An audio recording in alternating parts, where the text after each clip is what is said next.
गुंतता हृदय काल जो तू माणूस पाहिलास हा स्कार्फ त्याचाच आहे. हो म्हणून मी तुला सांगत होते पण तू माझं ऐकलंच नाही. कसा होता ग दिसायला? त्याची ना मोठी दाढी होती, कानातून रिंग्स पण घातल्या होत्या आणि चोर दिसत होता एकदम. आणि काय म्हणाला काय तुला? काय नाही, त्यांनी जेव्हा माझ्याकडे बघितलं ना तेव्हा त्यांनी असं केलं. मग तो पळून गेला वॉल वरून. मी पण त्याच्या मागे गेले गेट ओपन करून. तू कशाला गेलीस गेटच्या बाहेर? किती वेळा तुला सांगितलं गेटच्या बाहेर जायचं नाही म्हणून? पण तुम्हाला दिसलाच नाही. त्यांनी तुला काय केलं असतं म्हणजे? मम्मा कसं केलं असतं? स्पायडरमॅन आला असतो ना डिस्क्याव. नाही घरापर्यंत जायची काहीच गरज नाहीये. धोक्याचं ठरू शकतं ना ते. फक्त मला हवी तेवढी माहिती मिळवून दे. बाकीचं गोव्यात बघूच. काम झालं की पैसे मिळतील तुला. ठेव फोन. नवऱ्याबरोबर काही प्रॉब्लेम आहे का? आणि त्याने तर घेतली ना बदली करून. मला वाटलं आता समरेश आणि तुझ्यामधले सगळे प्रॉब्लेम संपले असतील. तिथूनच तर खरा प्रॉब्लेम सुरू झालाय ग. 1.5 वर्ष मी एकटीने कशी काढली ते माझी मलाच माहिती आहे. आणि मग त्याच दरम्यान मला पुनीत भेटला. पुनीत? कॉलेजमधला पुनीत सावंत? हो. गेले 6 महिने आमचं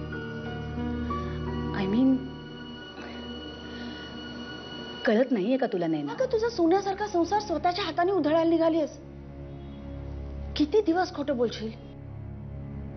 आज ना उद्या समरेशला कळेलच. पण आता मी पुनीतला दूर कसं लोटू? कम ऑन यार, आय लव्ह हिम. मग एक काम कर, समरेशला डिवोर्स दे आणि पुनीतशी लग्न कर. आहे हिम्मत? पुनीतला पुन्हा लग्न करायचं नाहीये. वाह, तसं त्यांनी स्पष्ट सांगितलंय मला. वाह, छान. मग काय करू नये ना? सांग ना, काय करू? घुसमटून जीव जायची वेळ आली.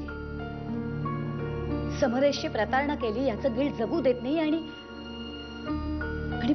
पुनीतच्या सहवासाचा मोह टाळता येत नाहीये.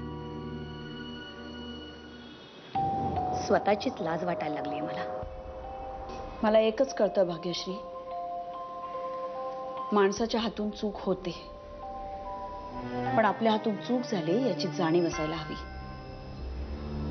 आणि माणसाने प्रायश्चित्तापासून दूर पळता कामा नये. मग ती चूक नसते, ते पाप असतं.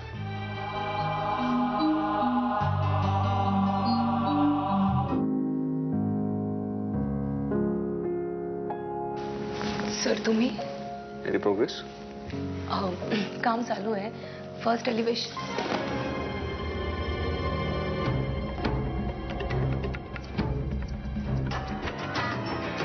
काय झालं? अनकम्फर्टेबल होतेस? No sir, actually I was not expecting you. आणि तुम्ही सर कामं वेळच्या वेळी पूर्ण झाली असती तर मलाही रात्र जागावी लागली नसती आणि तुलाही.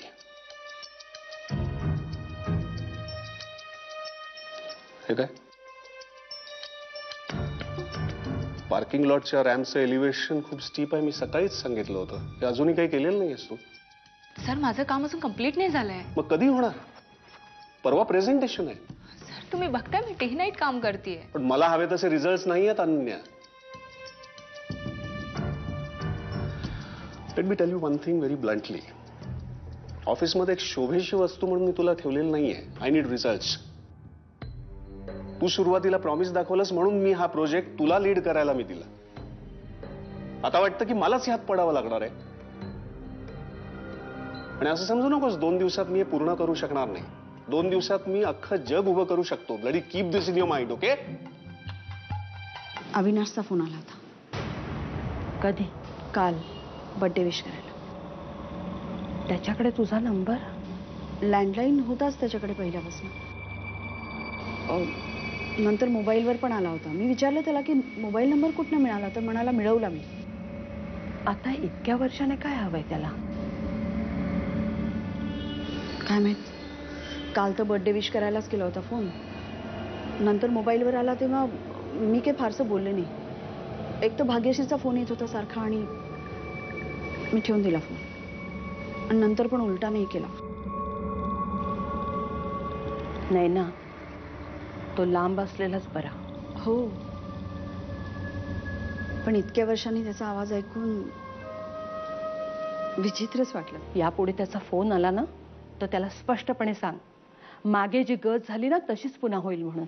आई जाऊ दे ना आता ते सगळं. अगं माझ्यासारखा तो पण 13 वर्षांनी मोठा झालाच असेल ना. हो ना, पण माहिती आहे ना म्हण तुला, कुत्र्याचं शेपूट. ठीक आहे ना, परत फोन आला तर बघू. ओके. विक्रमला सांगितलंच आहे. बरं केलंस.